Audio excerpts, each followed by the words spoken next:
Thank you very much, Ms. Vipon. Mr. Conacher, the floor is yours for 5 minutes. Thank you very much for the invitation by the committee to testify on this very important bill, C-65, and the overall issue of election reform. I am going to make my statements today in English. Il faut que je pratique mon français beaucoup.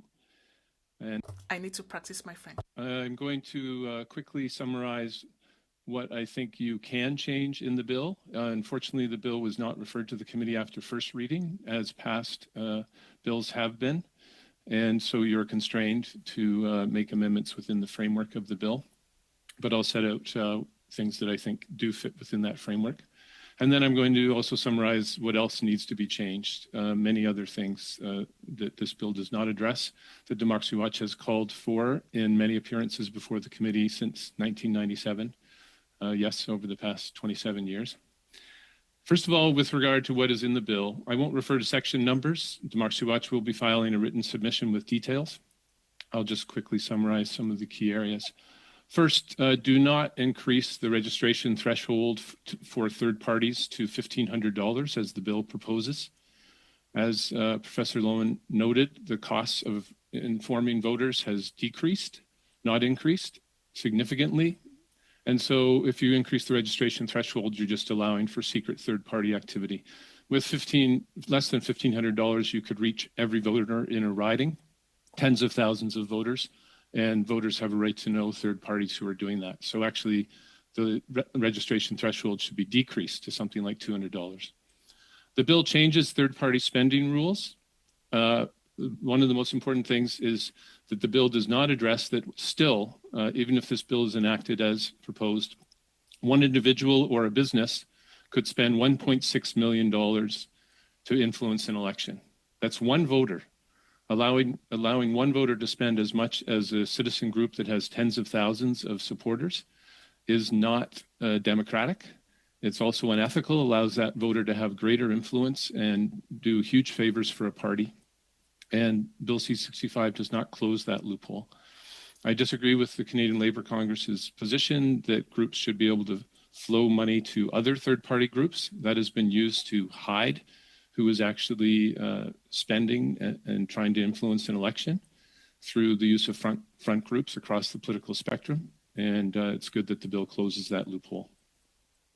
Also, the bill should be amended to require third parties to register for nomination and party leadership contests and disclose their donors and spending.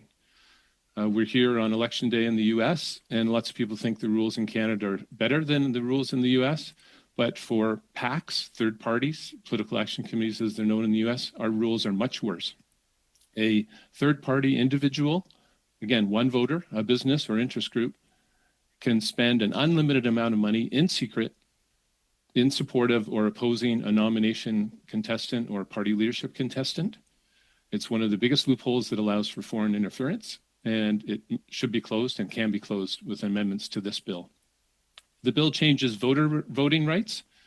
You should amend the bill to prohibit voting by foreigners and anyone who is under the age of 18 voting in nomination contests or party leadership contests, in the same way that only citizens who are 18 and over are allowed to vote in elections and by-elections currently.